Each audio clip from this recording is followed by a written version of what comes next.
We are currently 38 minutes away from picking up the 2024 snow check. That is right, guys. We are officially taking delivery of the Khaos 9R. It has been many years in the making. If you've been following my journey, I have went through multiple snow checks I have not taken, but today is finally the day we are taking delivery of a snow check. The last time I took delivery of a snow check was back in 2019 when the 850 came out. Everything is set in stone. All we got to do is go to the dealership, sign some papers, put the sled to bed of the truck, and we are on our way home with a Khaos 9R for this upcoming season. We've got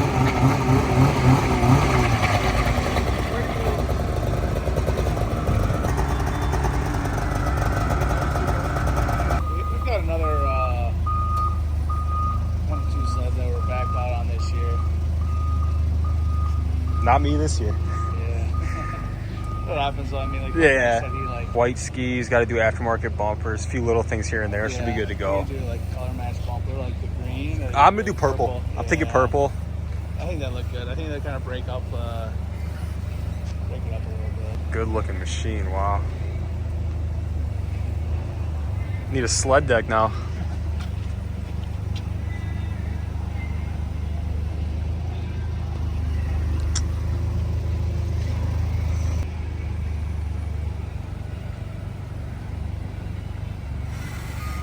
And would you look at that, the 2024 9R is at home next to my old 2022 Pro RMK 850. This, if you guys don't remember, was last season's sled. I bought this in a pinch and I didn't really want it, but I also didn't have a choice, so I ended up with this, sold it to my dad, used the money from that to finally take delivery of my snow check. The Kick It Sled Tube is officially back with a brand new sled for the season, and I cannot wait to make content. I can't wait to show you guys the sled, and obviously I cannot wait to ride this thing. Let's break down every single detail on my 2024 Khaos Slash 155 9R. Yeah, it's a mouthful. Obviously, I snow checked the sled back during the snow check, and I didn't speak too much on the sled because I didn't know 100% if I was going to be able to take it or not. So I kind of kept it quiet, kind of kept it a secret. And obviously, cat's out of the bag. Here we are. So clearly, I went with the best color that Polaris offered this year, which would be the teal metallic with the satin or matte plum crazy purple. And what I absolutely love about this color is in the right light, which would be like pretty much sunlight outside, the metallic flake in the teal is just unbelievable. And even the matte satin purple they got going on here has a metallic flake in it as well. So we got the teal, the purple color scheme going on. I ended up opting for the teal spindles,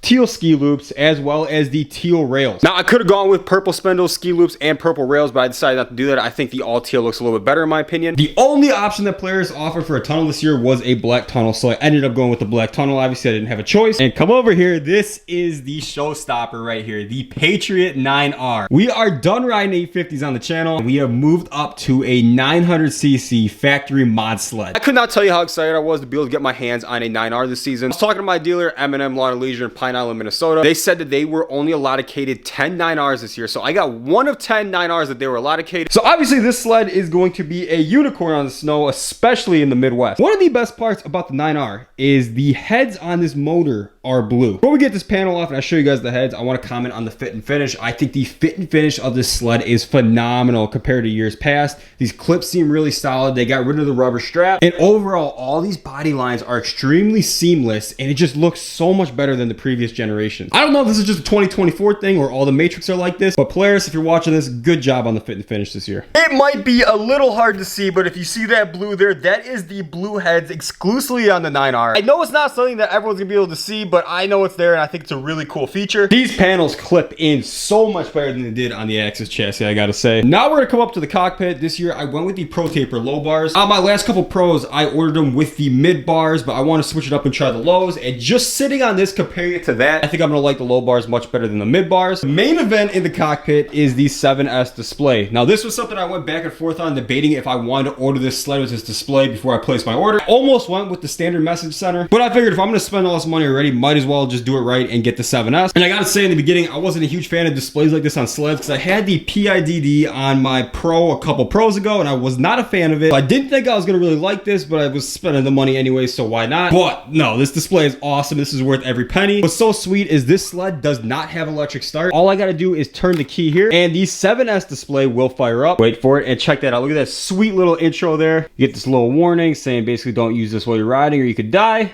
Just click OK. And here's your display. You could have it where you got your direction you're headed, your engine temp, elevation, voltage for your battery that powers the 7S when the sled's not on. And then you have your direction you're heading once again. I don't know why that's on there twice. You could use this little knob here on the side and scroll over, and they give you a second set of displays. This one gives you your direction once again, your engine temp, your trip odometer, and your battery voltage that runs the 7S. Then over here you have your miles per hour, RPM, and engine temp. If you move this knob down, it will flip it around and it'll give you this type of display where you got your tachometer here, miles per hour in the center, and then your engine temp on the bottom. This thing also has a extremely sweet GPS. If you go to maps here and look at this, it's touchscreen, it's big, it's usable, you can zoom in on it. This is gonna be an awesome way to mark spots we find so we can come back to them on a different trip. So you got your media viewer, you got your maps, you got your phone, you got your music, your current ride, your rides and places that you saved, and you could import and export things. I don't really know what that's about. Change the display brightness here, or you could have it on auto where it does it itself. You got your notifications, which basically tell you if your sled has an engine code or if phone notifications come through. And yeah, I gotta say guys, this was well worth the money. Anyone that's looking to snow check a sled, I highly recommend the 7S. This was definitely worth it. Another great feature on the Matrix is how much room you have in this glove or goggle compartment. Now on the Axis, you couldn't even fit a pair of gloves in there if you tried, but on the Matrix, now I got my owner's manual in here. On the Matrix, there's enough room in here for 2 sets of goggles, a set of goggles and gloves, 2 sets of gloves.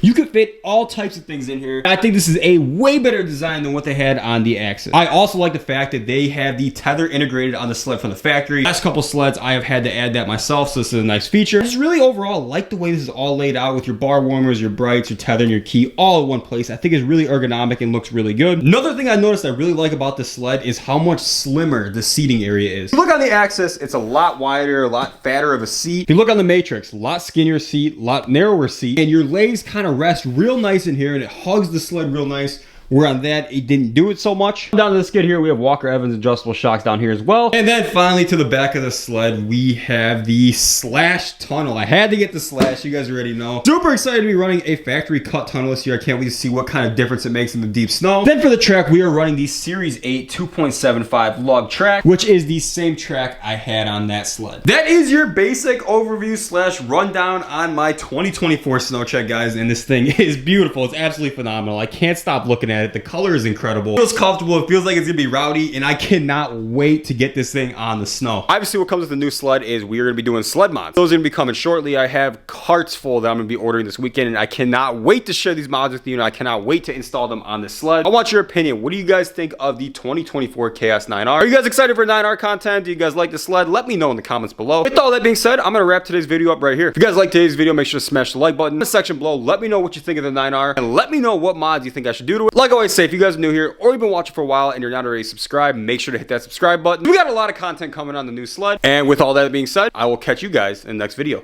Peace out. Look, I know I'm top 5, just gon' make the block ride. Caught him on the back street, got it.